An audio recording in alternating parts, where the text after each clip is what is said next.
Roberto Navarro. Eduardo, subió la bolsa hoy 2%, subió un 11% en la semana. Es la bolsa argentina la que más subió en la región y la que más subió de los países emergentes. ¿Qué está pasando hoy en toda la región y también en países, cuando decimos países emergentes, son las economías que están en vías de desarrollo, incluso algunas en vías de desarrollo fuerte, digo, como la India, como Sudáfrica, como Rusia, que ha crecido mucho su industria en los últimos años? Bueno, en todos estos países lo que está habiendo en este momento es fuga de divisas. Eso que hemos visto tantas veces en este país, cuando los capitales se van y sube muy fuerte el dólar. Bueno, está habiendo devaluaciones de 20, 30 y hasta 40% en el último año en todas estas economías. ¿Qué es eso cuando salen los capitales? Un brasileño que dice, bueno, yo me voy y me llevo la guita de Estados Unidos, tengo reales, compro dólares y me voy a invertir a Estados Unidos. ¿Qué hace cuando compra dólares? Sube el dólar. Está subiendo muchísimo, está viendo devaluaciones muy fuertes. ¿Qué está pasando en Argentina? Un efecto contrario. Vos sabés que en Argentina hay restricciones para salir. Es cierto, en los últimos tiempos lo que tenía eso era un efecto neutro. Es decir, no salía ni entraba plata, la verdad. Lo que ha ocurrido en estos últimos 3 meses es que volvieron a entrar capitales. Entonces suben los títulos públicos, sube la bolsa, baja el riesgo país. Hay una discusión, obviamente, entre los economistas, entre algunos que dicen, bueno, todo eso pasa porque la economía está mejorando, porque va a empezar a crecer, porque bajó la inflación, y los economistas de la oposición que dicen, no, todo eso pasa porque los capitales están viniendo porque esperan que venga un gobierno más market friendly, ¿sí? O sea, amigo de los mercados, un gobierno que haga que las empresas ganen más plata. Digo, por una razón, por la otra, Argentina se diferenció de todo el resto. Algunos papeles, como los de los bancos, están subiendo un montón.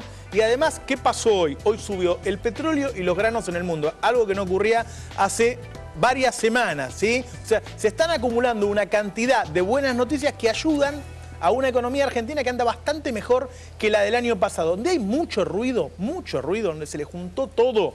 Es a Dilma Rousseff en Brasil, ¿sí? Hay un enorme escándalo por lo que ocurrió con Petrobras. Tenemos un informe, vamos a verlo, dale. Agora vamos falar da Operação Lava Jato, operação que investiga o esquema bilionário de corrupção que atinge a Petrobras. Esse ano, 90% dos contratos da Petrobras foram feitos sem licitação. O juiz federal Sérgio Moro, que cuida da Operação Lava Jato, divulgou hoje um documento em que defende o trabalho que ele tem realizado para investigar a corrupção na Petrobras.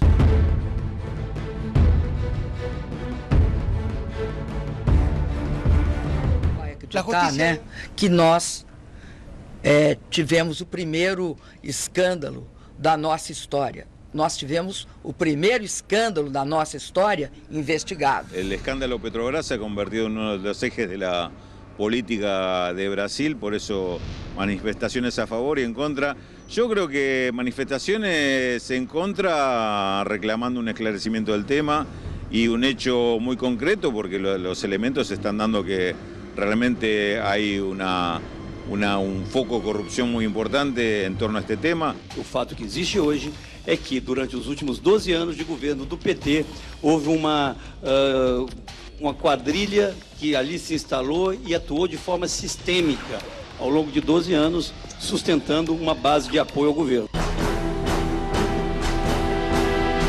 Este escándalo, que es el de Petrobras, tiene que ver con un esquema de financiación a legisladores y a senadores para que salgan adelante los proyectos que ha presentado el Partido de los Trabajadores, que es el partido de Dilma Rousseff, y para tener en realidad un apoyo parlamentario a todas esas medidas.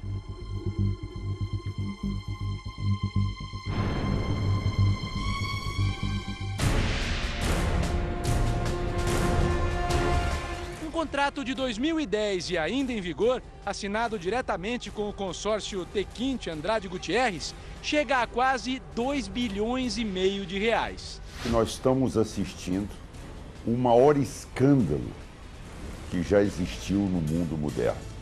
De todas as democracias do mundo, o escândalo da Petrobras atinge proporções inimagináveis.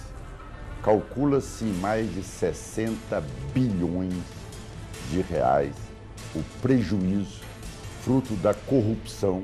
Este governo do PT e da presidente Dilma, eles transformaram a Petrobras num grande escândalo e num vexame internacional que constrange a todos nós brasileiros.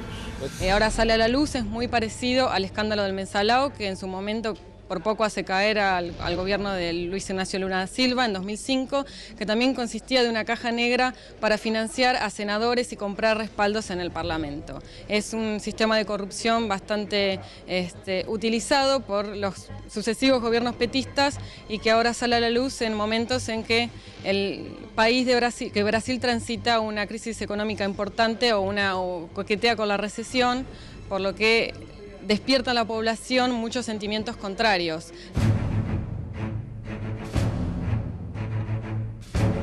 O presidente do Banco do Brasil, Aldemir Bendini, foi aprovado em maioria pelo Conselho de Administração da Petrobras para assumir o comando da estatal no lugar de Graça Foster. Demorou demais o governo a afastar e retirar da presidência da Petrobras a presidente Graça Foster. É evidente que ela não tinha mais nenhuma condição de continuar à frente da Petrobras. Va a ser complicado para Brasil poder remontar este tema, porque estamos hablando de un gobierno como el del PT, un mandato como el de Dilma que recién empieza y una empresa emblemática, es Petrobras. Es como si para nosotros pasara algo similar con YPF ya siendo recuperada YPF como empresa estatal. Se está investigando esta cuestión sobre las empresas argentinas involucradas. No hay a grandes rasgos mucha información al respecto porque todo se tiene bajo cuidado y bajo secreto de sumario. Por lo pronto sabemos que está involucrada Techin. Al parecer habría habido un esquema para beneficiar a la empresa con licitaciones, pero más de eso no ha trascendido. Hay un daño muy grande a una imagen de un emblema de Brasil y con negocios que se han ido prolongando a lo largo de los años. Há aí uma diferença substantiva e eu acho que isso pode de fato mudar o país para sempre. Em que sentido? No sentido que vai se acabar com a impunidade. En este momento la Fiscalía está investigando por lo menos a 51 políticos, muchos de ellos están protegidos por fueros, así que eso derivaría en un escándalo muy grande en caso de tener que ser desaforados para investigarlos. Ha dejado excluida a Dilma Rousseff del escándalo por el momento, aunque la oposición insiste en investigarla e involucrarla porque cuando se da toda esta situación surge en momentos en el que ella era jefa de Minas y Energía bajo el gobierno de Lula y más tarde jefa de gabinete. Y ella en su momento le prestó mucha atención a Petrobras y era su estrella mimada. Así que seguramente va a derivar en alguna situación bastante peligrosa, sobre todo para lo político. De hecho, los diarios más importantes del país han advertido por una crisis institucional si esto sigue adelante. Bien, señores, hacemos una breve pausa y ya venimos.